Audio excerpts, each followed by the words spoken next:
High বন্ধুরা, welcome to বাংলায় share বাজার। হ্যাঁ, সরকার ট্রেডার্সের পার্ট চ্যানেল বাংলায় শেয়ার বাজার। সরকার ট্রেডার্সকে অল ওভার ইন্ডিয়া হিন্দিতে Nifty analysis, bank Nifty analysis, intraday trading সমস্ত ক্ষেত্রে কিন্তু পরিচিত। ওকে, তো বাংলায় শেয়ার বাজারে আমরা আমাদের বাঙালিদের জন্যে ইনভেস্টমেন্ট পারপাস স্টকের ব্যাপারে কথা বলি। মাঝে মধ্যে সময় হলে আমি নিফটি ব্যাঙ্ক নিফটির উপরেও কথা বলে থাকি।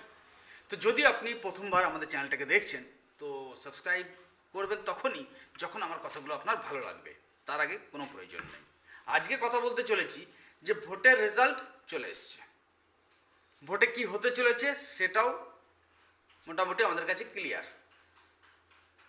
এর আগে যে ভিডিওটা আমি করেছিলাম যে ভোটের রেজাল্টের সঙ্গে স্টক মার্কেটের কি সম্পর্ক, যদি আপনারা না দেখে থাকেন অবশ্যই একবার আই বাটনে আসছে বা ডিসক্রিপশন বক্সে আছে, দেখে নেবেন। যদি আপনি একদম বিজ্ঞানার্স হন স্টক মার্কেট সম্পর্কে তাহলে আমাদের কমেন্টস করতে পারেন।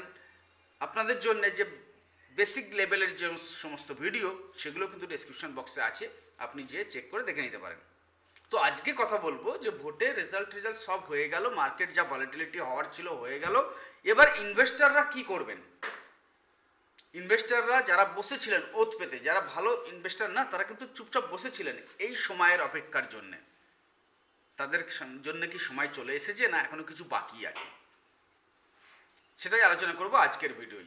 চলুন প্রথমত বলি, যারা ওয়েট করেছিলেন, যারা এবার ইনভেস্টমেন্ট করতে চাইছেন, সাপোজ আপনার কাছে 1,00,000 টাকা নিয়ে আপনি বসে আছেন যে আপনি ইনভেস্টমেন্ট করবেন। দেখুন, ইনভেস্টমেন্ট কথাটা কিন্তু আলাদা, ট্রেডিং কথাটা কিন্তু আলাদা। যদি দুটোর মধ্যে তফাৎ আপনি না বোঝেন তাহলেও কমেন্টস করুন। সিম্পলসি কথা, ট্রেডিং যারা ইন্টারডেতে এখনই কিনে 2-4 ঘন্টার মধ্যে বেরিয়ে যায়, দ্যাট ইজ ট্রেডিং। আর ইনভেস্টমেন্ট যারা আজকে কিনে 2-4-6 মাস, 1 বছর 2 বছর জন্য রেখে দিতে চাই, দ্যাট ইজ ইনভেস্টমেন্ট। ওকে, সিম্পলসি কথা। তো ইনভেস্টমেন্ট আমি করতে চাই, কোন শেয়ারে করব? আমি ভোটের আগেও বলেছি যে আবার মনে করিয়ে দিচ্ছি, এই শেয়ারগুলোকে ভুলবেন না। দেখুন তো জুবিলিয়ান্ট ফুড এত বড় ঝটকা গেল, জুবিলিয়ান্ট ফুডের কথা বলেছিলাম তখন, আরও 2-4টে শেয়ারের কথা বলেছিলাম। ভোটের আগেও আপনাকে 20% রিটার্ন দিয়েছে, 20%। যেদিন ভোটের রেজাল্ট এলো তার আগের সপ্তাহে লাস্ট দিন 20% করে রিটার্ন দিয়েছে। পিএফসি, এনটিপিসি এগুলোর কথা বলেছিলাম। এবার ভোটের রেজাল্টের জন্য সমস্ত স্টক আবার 15% 20% পড়ে গেল। তো ভালো ইনভেস্টাররা, বুদ্ধিমান ইনভেস্টাররা কি করেছে এখানে? যেদিন একটা হিউজ মোমেন্টাম পেলো কিন্তু ভোটের রেজাল্ট আসেনি, সেদিন কিন্তু ওনারা প্রফিট বুকিং করেছিলেন। এবং তার পরের দিনই যে এত ক্রাশ হলো, ভোটের রেজাল্ট মোটামুটি স্থিতি হয়ে গেল, তারপরে আবার এন্ট্রি করে নিয়েছে। তাহলে 20% ওখানে পেয়ে গেল, ডেপথ হলো, আবার বাইং করলো, আবার 20%, 2 থেকে 3 দিনের মধ্যে 20%। বন্ধুরা একবার ভাবুন যে ব্যাংকে পড়ে থাকলে সারা বছরে 5% দিচ্ছে। ওকে, তো মার্কেট হিউজ ক্রাশ হলো। দেখুন আপনাদের ডিসপ্লেতে নিয়ে যাব, আর আমি এখানে দেখতে পাচ্ছি যে মার্কেট কতটা ক্রাশ হয়েছিল। এটা কি? এটা এশিয়ান পেন্টের চার্ট। ওকে, এবার আপনাদের সঙ্গে কিন্তু কথা বলবো যে কোন স্টকে যাব। দেখুন এটা হচ্ছে নিফটি ইন্ডেক্স, তার মানে ইন্ডিয়ান মার্কেটটাকে আমরা মাপি নিফটি ইন্ডেক্সের মাধ্যমে, সেন্সেক্স ইন্ডেক্সের মাধ্যমে। তো এর মধ্যে কি ভয়ানক গ্রাবাট, ভয়ানক ফল এসেছিল। তো যখন এরকম ভয়ানক ফল এসছে, ভালো ভালো স্টক চেনার কি উপায়? কি বলে না, সন্ন্যাসী চিনি না কি চিনি কি উপায়ে, চলুন ওসব কথাই যাচ্ছি না। তো এরকম গিরাবটে ভালো স্টক চেনার কি উপায়? আমি আগেও বলেছি, যখন খুব বেশি ঝড় আসে তখন যার গোড়া মজবুত নয় সে কিন্তু উপড়ে পড়ে যায়, আর যার গোড়া মজবুত সে কিন্তু ঝড়ে বেঁকে যায়, ঝড় শেষ হতেই আবার সোজা হয়ে দাঁড়ায়। তো এটাই হচ্ছে লজিক। শেয়ারের মধ্যে আপনাকে দেখতে হবে কোন শেয়ারগুলো গোড়া সমেত উপড়ে গেছে, বোঝা যাচ্ছে, আর কোন শেয়ারগুলো শুধু ডাউন হয়েছিল। তো দেখুন এখানে পিএফসি দেখবেন, ওকে, পিএফসি দেখুন, এনটিপিসি দেখুন, এই সমস্ত স্টক যেভাবে পড়েছিল ঠিক সেইভাবেই কিন্তু উল্টে উঠে এসছে। স্কট দেখুন, আজকে আমরা দেখছিলাম স্কটের চার্ট, এত ভয়ানক গ্রাবটের সত্ত্বেও এ কিন্তু এই লেভেলটাকে ধরে রেখে দাঁড়িয়ে আছে, দেখতে পাচ্ছেন?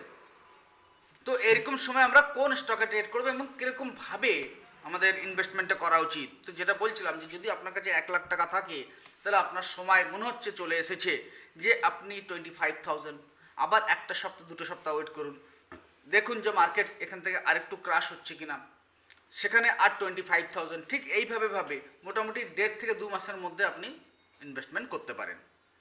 তো এবার স্টক কিসে করব?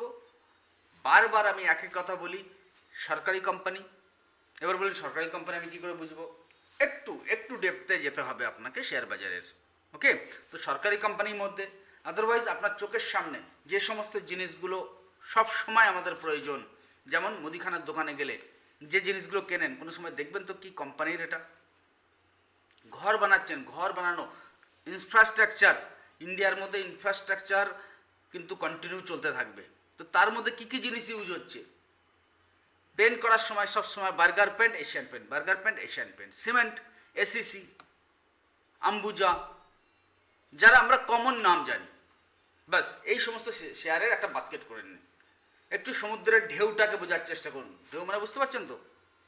আমি আগেও অনেক ভিডিওতে বলেছি, ঢেউটাকে বোঝার চেষ্টা করুন। ডিপলি হিউজ নলেজের দরকার নেই।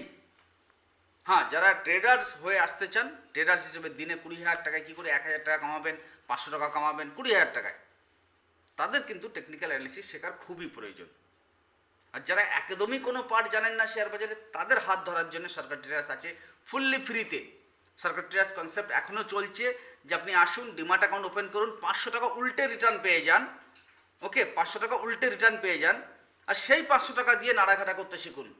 স্টক মার্কেট সম্পর্কিত 4টে ক্লাস আপনি ফ্রি পাবেন। তো আজকের ভিডিওটাই আপনাকে এই যে ক্রাশ হলো, ভোট শেষ হয়ে গেল, এখন ইনভেস্টাররা কী করবে, এই সমস্ত আলোচনা করলাম। কেমন লাগলো ভিডিওটা অবশ্যই জানাবেন।